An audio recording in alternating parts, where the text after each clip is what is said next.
Rapaziada, salve, salve aí que tá acompanhando a gente.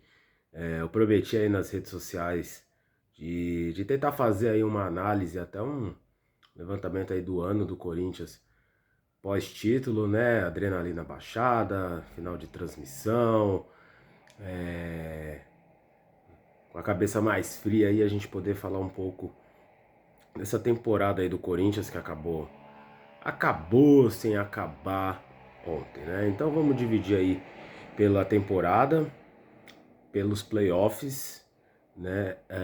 E o 2023, acredito eu, né? Apesar de ter o campeonato estadual aí com um jogo importante já nessa quarta-feira contra o Pinda, né? Cara, a temporada do Corinthians é algo assim que tem que ser. Quando você olha de trás pra frente, você fala, porra, era óbvio que podia dar certo, né? No mínimo ia ser competitivo.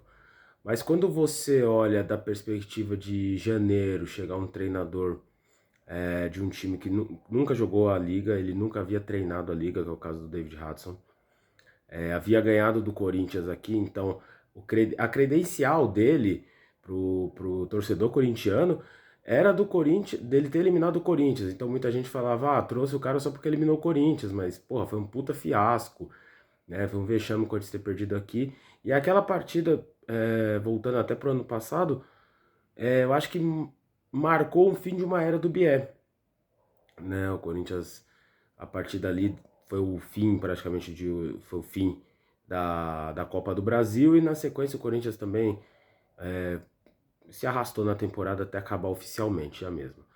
Então assim, o David Hudson chegou no Corinthians meio que sem muito credenciamento, né? Então a fiel torcida tinha a convicção de que o Corinthians era foi pior, né, do que o Ceará de fato foi bom. E quem acompanhou aquele jogo, e até uma temporada antes o Corinthians havia enfrentado o Novo Horizonte também do Ceará, que também já era treinado pelo David Hudson, viu que os times deles já tinham uma característica muito competitiva, né? Contra o Ceará, o Corinthians jogou bem lá, acabou vacilando no final do jogo. E o jogo aqui no Parque São Jorge foi aberto o tempo todo, né? O Ceará esteve vivo e tanto é que conseguiu classificar no último lance, mas era um jogo que ia para prorrogação. O Corinthians não estava conseguindo fazer os gols. Então, assim, a chegada de um treinador novo, a saída do treinador que havia sido campeão da Liga em 2016, o Bié ficou de 16 até 21 no Corinthians. Então já era um treinador com fama.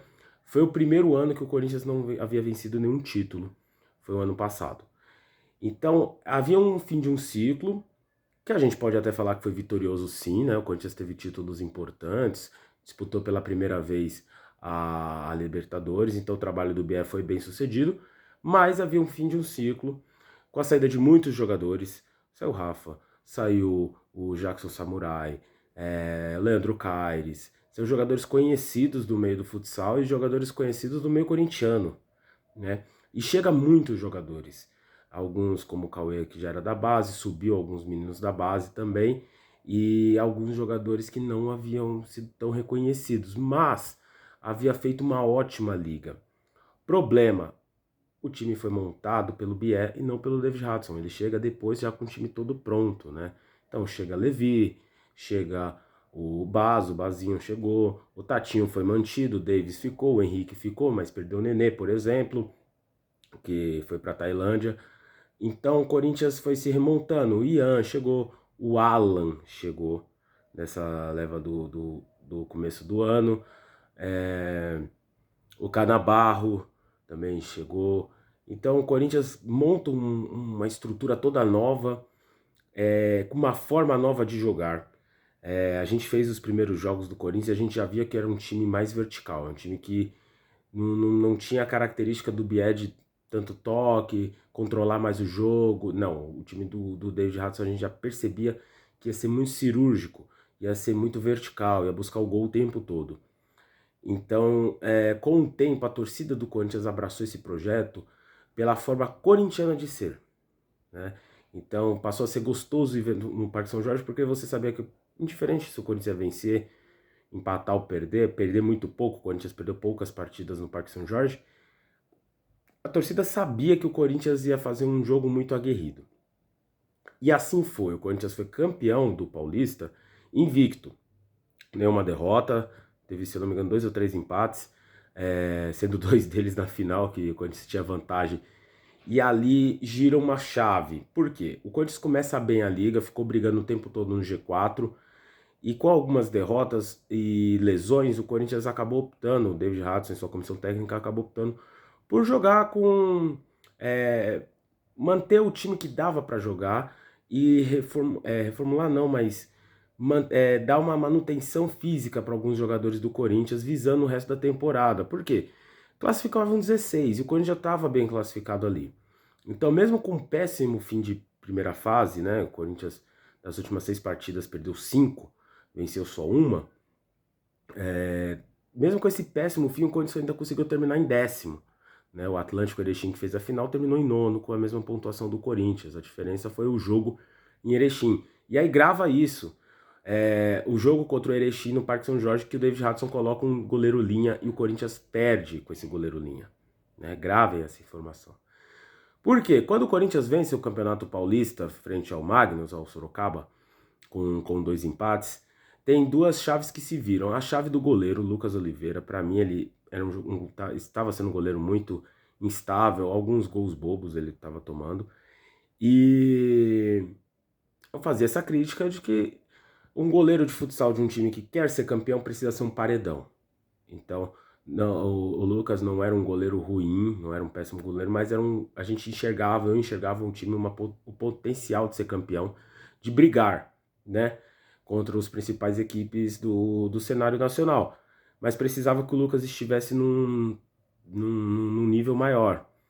E quando ele pega o pênalti do Rodrigo ali, o tiro de 7 metros do Rodrigo, a chave virou para ele. Ele fez um playoff praticamente irretocável. Praticamente irretocável. Ele foi importantíssimo em partidas, principalmente fora de casa, contra o São José, que ele garantiu o 0-0. Contra o Joinville, que até a expulsão dele, ele foi brilhante. O primeiro tempo foi de muita pressão. Contra o Jaraguá, ele fez ótimas defesas no segundo tempo. E ontem também ele fez defesas importantes. Então ele se tornou o paredão que a gente precisava, que o Corinthians precisava e que o Corinthians teve nele. Né? E o Corinthians conseguiu sustentar muitos resultados graças ao Lucas Oliveira. Outra chave importante que virou foi a confiança do Corinthians. O Corinthians era um time com muita oportunidade de gol, muito vertical, as jogadas bem tramadas, né? Você via as jogadas funcionando, mas faltava aquele cara que botava a bola na rede. Apesar do Davis ter fechado a temporada com 29 gols, a gente não tinha aquele cara que a gente acostumou a ver. O Cime, como em outros times, o Sinoé, Vander, caras que a bola caía no pé ele guardava o tempo todo. Né? E o Davis, pela estatura dele, ele não tem um cara, não é um pivô, um cara forte fisicamente para segurar esse tranco. Então a gente sentia a falta desse cara, desse goleador. Esse cara quer fazer muitos gols, que quer preocupar a defesa do adversário na fase regular. Na fase final, a chave virou. Né? Por que a chave virou? O Corinthians começou a ter um aproveitamento muito grande. Isso, para mim, tem muito a ver com o Alan. Né? O Alan ele passou a ser um cara com aproveitamento de finalização impressionante. Né? O companheiro Gustavo Vasco, do Corinthians Futsal, Corinthians no Futsal, fez uma enquete, né, dos principais gols do Corinthians nos playoffs, e dos 5 gols, 3 era dele.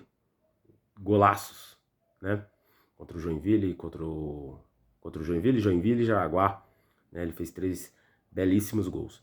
Então o Alan ele passou a dar uma sustentação defensiva muito boa, uma ótima saída de bola e uma finalização espetacular. Isso daí muda toda a brincadeira, muda todo o rolê ali, leva uma preocupação a mais para o adversário. O Levi também faz uma transição caindo para dentro, né? Ele não faz uma ponta como um ala, como o Tatinho, que faz o drible, busca uma finalização de fora, ou entrada no segunda trave, que fez alguns gols assim. Ele busca sempre por dentro com uma boa finalização e um bom passe.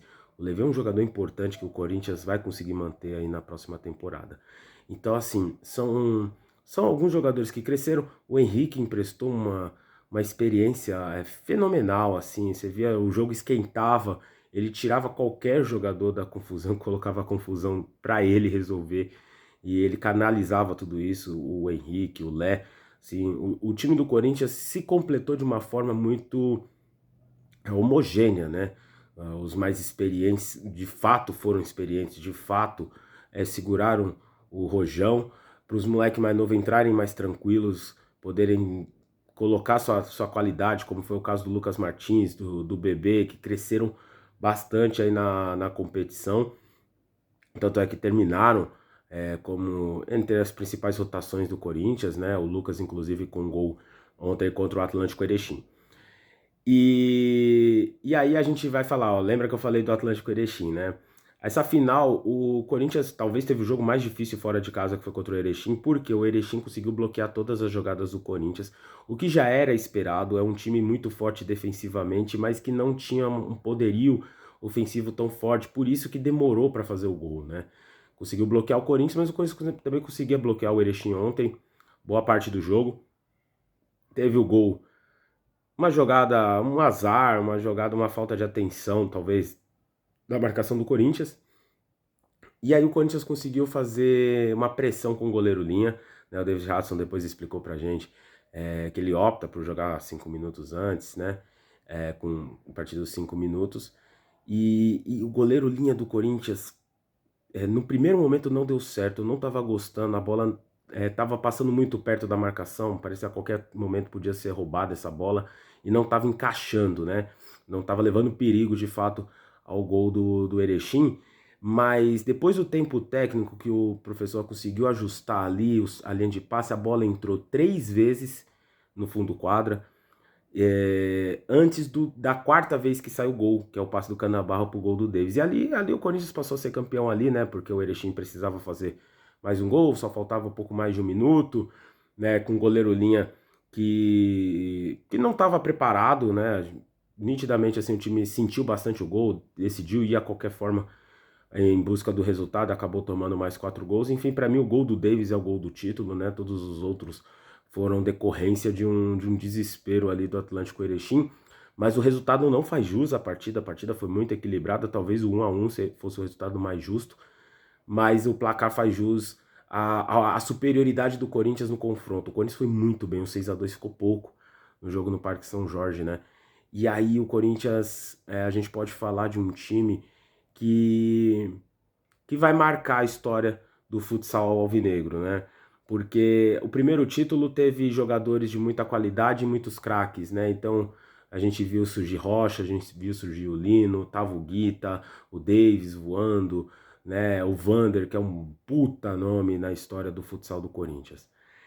E hoje a gente viu que talvez não tem, pô, o professor falou isso em praticamente todas as entrevistas. É um time operário, de formiguinha, que ia batalhar, colocar a bunda no chão o jogo todo. E talvez hoje o Corinthians, o grande destaque fosse o Davis, né? Mas não teve aquele jogador que foi o grande destaque, aquele grande nome que a gente acostuma ver em times campeões. Não teve isso nessa temporada do Corinthians. E porque eu acho que o time foi muito coletivo, então tinha jogos que o Levi estava abaixo, o Baso entrou bem, o Canabarro entrou muito bem ontem, mas teve jogos que ele esteve abaixo, e aí o Corinthians tinha o Henrique jogando de uma forma fenomenal. O Davis talvez não esteve tão bem, mas às vezes o Cauê compensou, o Tatinho compensou, então o Corinthians foi muito coletivo e foi muita cara da torcida do Corinthians, né? Fez jus aos 8 mil torcedores que foram no Parque São Jorge na primeira final, mais 100 pessoas que viajaram 24 horas para Erechim, 12 para ir, 12 para voltar, fora toda a canseira que é para ir para lá, né? Então, assim, desse ponto, a temporada praticamente perfeita, né? Ainda tem aí o final do campeonato estadual, que honestamente eu acho que o Corinthians deveria jogar com o que dá e dar oportunidade para algumas promessas. Então é uma temporada irretocável aí do professor David Hudson, que eu sinceramente eu não sei o que ele precisa fazer para ele ser o treinador da temporada, né? Não figurou nem entre os 3 melhores. E para fechar aí, vamos falar do futuro do Corinthians, né? O Alan deve estar se despedindo do Corinthians, né? Com destino ao Erechim, vai voltar para o Atlético Erechim. O Henrique deve estar saindo do Corinthians, deve estar indo para o Joinville, né? Voltando também para o Joinville. O Lé deve estar de saída para o Corinthians, a princípio aí deve ser o Minas. E tem outros nomes aí que podem estar saindo. O Cauê também parece que é um nome que pode estar saindo, ainda a confirmar, né? Essa informação. E nomes que estão chegando. Dani Japonês, do Joinville, é um jogador muito bom, né? Joga ali pela ala esquerda. É um ótimo nome aí que pode estar chegando para o Corinthians. Eu gosto da contratação dele. E um jovem chamado Ferrugem, do Brasília. Eu vi na Copa Mundo de Sub-19, lógico, entre o Sub-19 ele se destacou, mas vamos ver aí se ele vem mais para compor o elenco ou se ele é uma grande promessa aí que a gente pode ver pro ano que vem. Tem outros nomes aí que o pessoal tá comentando, mas aí a gente vai buscar mais informações para trazer isso de uma forma mais correta aí. Mas por enquanto é isso. O Corinthians já tem alguns jogadores que já estão renovados, o Ian, o Bazinho, o Lucas Oliveira, são todos jogadores que já estão renovados. O Davis fica pro ano que vem também. O professor David Hudson também fica pro ano que vem. Então o Corinthians já está muito bem encaminhado aí o seu elenco, a sua estrutura é mantida. Vai ter que buscar alguns jogadores, principalmente a saída do Alan e do Henrique, são duas ausências que eu acho que o Corinthians tem que repor à altura e talvez justifique aí um investimento maior para a próxima temporada. Certo, rapaziada? Então a gente vai trazendo aí mais informações do futsal assim que a gente tiver, né? Novas contratações, agora vai começar as janelas, aquela dança das cadeiras aí de treinador que vai para lá, treinador que vem para cá. O nosso já ficou na cadeira, então tá tudo certo, tudo tranquilo lá. O Cabra da Peste tá no lugar dele e de jogadores que vão chegar pro Timão. Certo? Então é isso, Corinthians é bicampeão da Liga Nacional, ainda tem um campeonato estadual, ninguém sabe como que vai funcionar a seletiva para Libertadores do ano que vem, por quê? Porque é uma grande bagunça o futsal no Brasil. Certo? Então, deixa aí o meu salve para quem estiver acompanhando a gente aí, qualquer hora do dia da noite. Um abraço.